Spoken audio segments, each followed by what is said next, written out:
Welcome to another edition of ILTV's Israeli Frenemies. My name is Dr. Martin Sherman. I am the founder and executive director of the Israel Institute for Strategic Studies. With me in the studio today is Meretz MK Mossi Raz, and I suggest we begin without any further ado.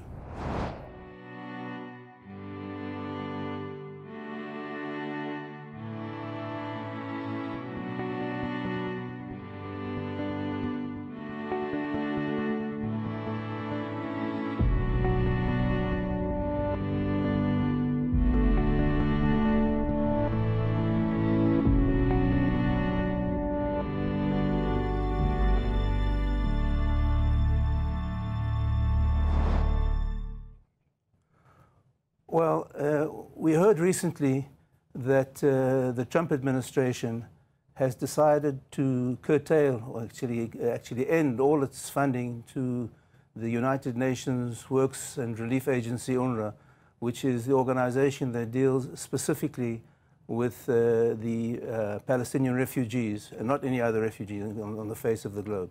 What did you think of this move? First, I have to say, as a Zionist, I think that right of return for both nations is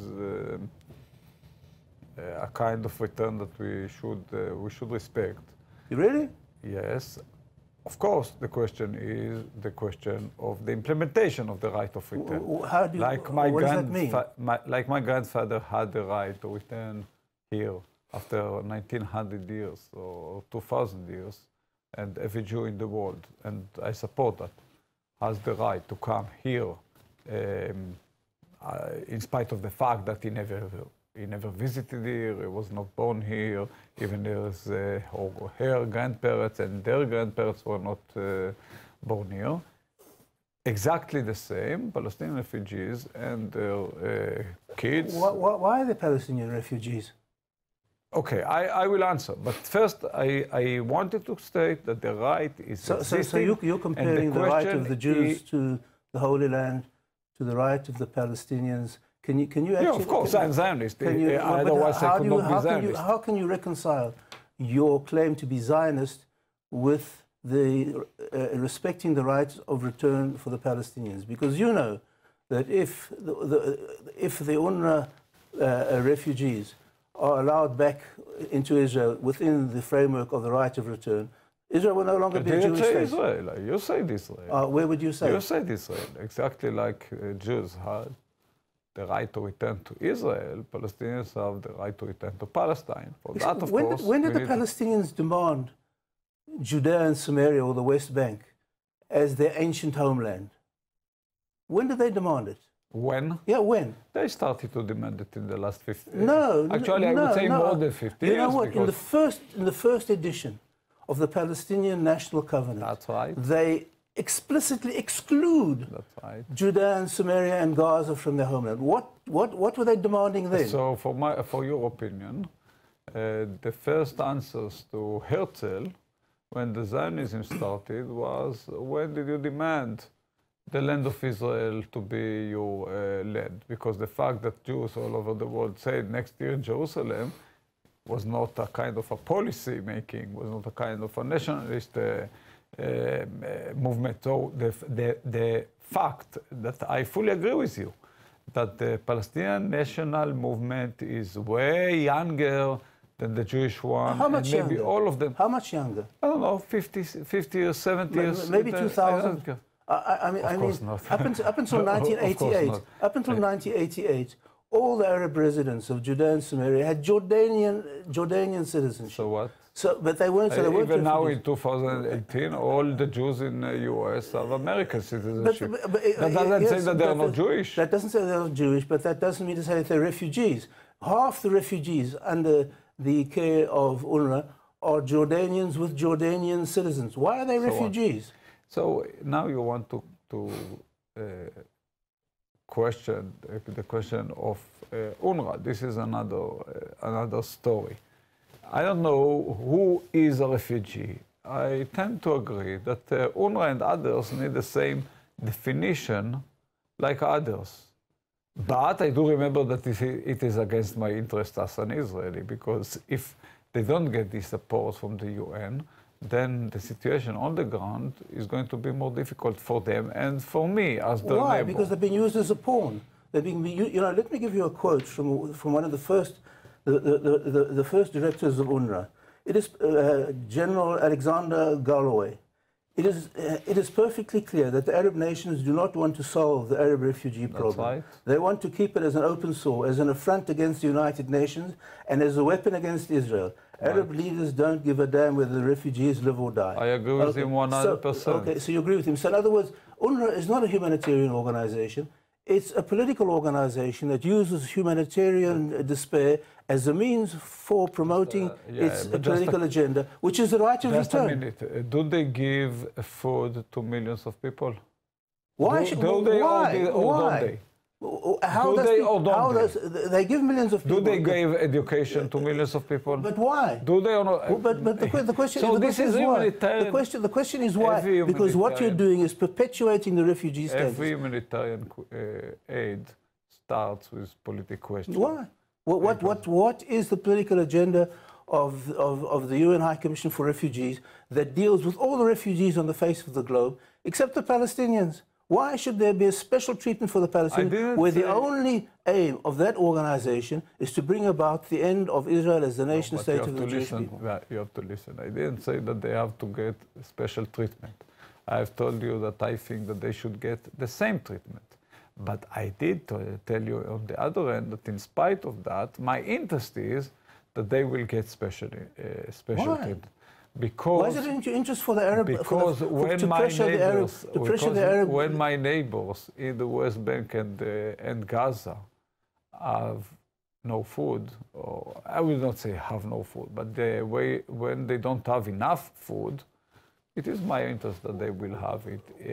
Excuse me, do you really believe that the economic desperation in Gaza, or the economic despair in Gaza, is the cause of Arab enmity? No, it's the result of Arab enmity. So what you need to do... It's a result of Arab enmity. Exactly. It's a result, but it's a cause too. It's a kind of a circle.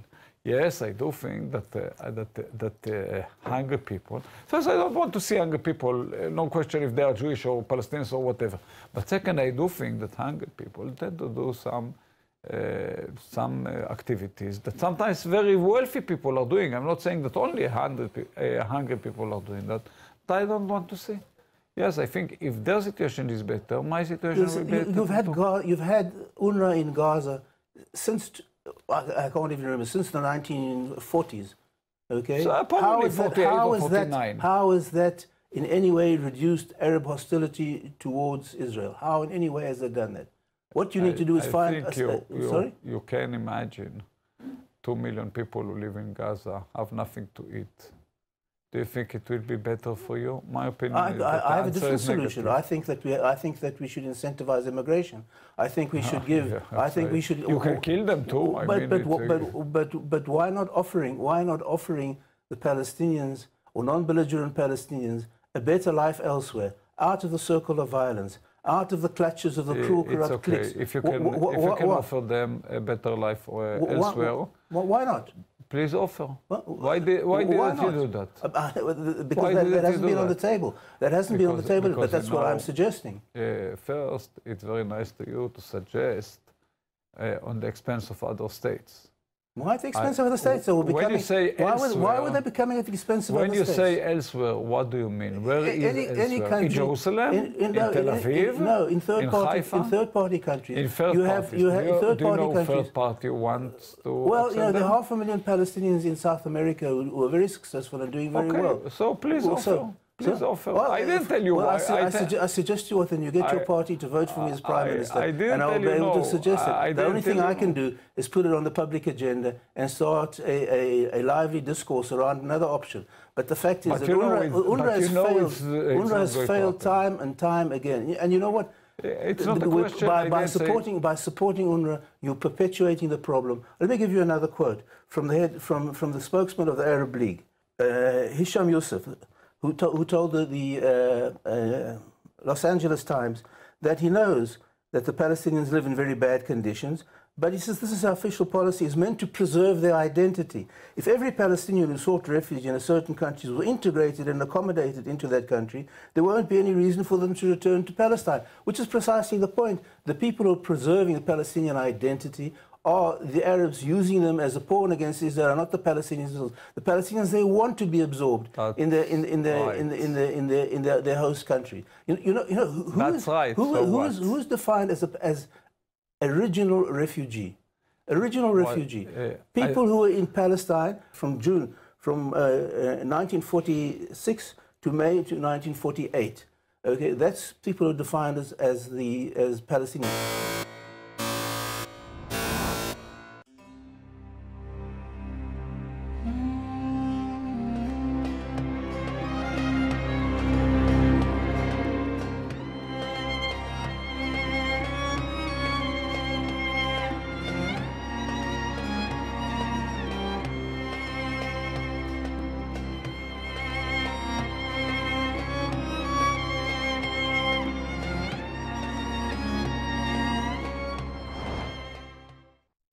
This week we marked 25 years for the Oslo Accords. Oslo Accords actually ended the kind of conflict that Israel had with the neighboring countries.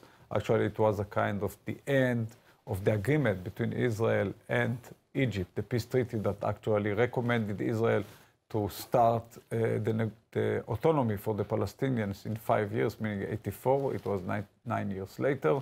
A year after Oslo, Israel signed the peace treaty with Jordan that everybody knows and agrees that could not happen without Oslo. And this is why Syria is out of the circle of the war, because they were never alone. On the other side, there are people, and I believe my colleague here, Martin Sherman, that have some criticism against the accords that I think that we both agree that was never tried, or even not agree upon that, I don't know. Well, I'm not quite sure what you mean, but I think by every rational criteria, the Oslo agreements have been a crushing failure. When these agreements first were brought forward, there were proponents who supported it and opponents who objected to it. The proponents promised benefits, and the opponents warned of dangers. Now, a quarter of a century later, every single danger that the opponents warned of, in fact, did materialize, but none of the pledges of benefits have been fulfilled. So I think by any rational standard, the jury is no longer out, and these accords must be declared a complete failure, and the approach which they represented must be rejected, and some alternative must be adopted. But I see the opposite on the ground. I see that in spite of the fact that nobody said that this is going to lead to peace with... Nobody said that it is going to lead to peace with Jordan. We got the peace treaty with Jordan. On the other hand, that didn't change any of reality. On the other hand, people said that it's going to lead to Palestinian state in 67 borders. It didn't. People say that might have something to do with buses exploding and cafes exploding. Yeah, but we had way more before in the 25 years. Really? Really? That's completely in the 25 years before, we had 5,000 Israelis who were killed out of the wars. Oslo brought an end to the war. Oslo didn't bring a war to any war. We've had more wars after Oslo. 25 years before You're really telling me that Oslo brought the end to, say, of course, because this is the reality. I'm sorry that I'm bringing the reality to you. I'm sorry that I'm bringing the truth for you. I'm sorry that I'm bringing the facts for you. We are talking about facts. That's not the fact in at all. In the 25 years after Oslo, 2,000 Israelis were killed, but 5,000 in the 25 years that is earlier. Complete misrepresentation, and the numbers of the fact. became more and more. But more important than that, in the 50 years of occupation, we have 7,000 Israeli deaths. Excuse me. The 1967 war was not because there was no Oslo. Yeah, but we have 7,000 casualties since then. 7,000 Israelis paid in their life for the occupation. Really? Really? Really? No, what can I do? 7,000 funerals. The Yom Kippur War was because of... Of course. Oh, really? Why did Arab states, Egypt and Syria, attack Israel? I'll tell you, they have never done it before the occupation. Because they didn't. What happened in 6 days? In 48? Oh, the 6 days. In 6 days they did not attack. They didn't attack. And why did they have more power in 73? Because we thought that the lands are going to give us security, but the opposite happened. Because lands don't give security in this region. Can you imagine what would have happened if that attack occurred if we hadn't had the land? Yes, I can. Yeah. We saw in 67. No, you didn't see attack occurred without the land, and we won. And we won again in 67. Yes, I can. It could. The first time I've ever heard this argument saying is that the Oslo had anything to do. Welcome to life. Why did Egypt sign the peace accords before? Egypt signed the peace accords because after 67 they couldn't do it. They lost the war, and they should have showed that they are not, in Arabic they say shame. They are not going to... You want to tell me that the Oslo agreements reduced the attack of Egypt attacking us? Of course. Oh, really? We committed ourselves in 1979 in the peace treaty with Egypt to give autonomy to the Palestinians in 5 years. Right or wrong? Right. We did not give this autonomy, not in 54, not in 84, not in 85. It took us 14 years until we gave the autonomy. Can you, out of all the promises made of Oslo, with the new Middle East and peace, etc., what has actually come through? Because we did not sign an agreement. Because Oslo brought about a huge upsurge in terror. Oslo was a declaration of principles. And since Oslo, we had the one war in Judea and Samaria, and 3 wars. But we had way more wars before. No, you didn't. We had. With Egypt, with Jordan, with Syria, with all of them. And those wars proved that the Arab countries have no... You think that the Arab states just stop attacking Israel because you have nice eyes, and there's nothing to do to reality, nothing to do to agreements, nothing to do to Oslo. I think they stopped attacking Israel. I think they stopped attacking Israel because they reached the conclusion that they could not overcome Israel with conventional warfare, and therefore they started doing 2 things. They started going with terror. And who started terror? Sorry? Egypt? Not Egypt, no. Jordan? But they did... Syria? Who? Syria, of course Syria. Of course Syria, where? Through Hezbollah. Through Hezbollah. When did they start the Hezbollah? I don't remember the date, but what does that got to do with it? Because it's very important to know that Hezbollah started in 1982. Something very important happened in 1982. Israel invaded Lebanon. Why? And Hezbollah was an outcome of that. You must remember the facts.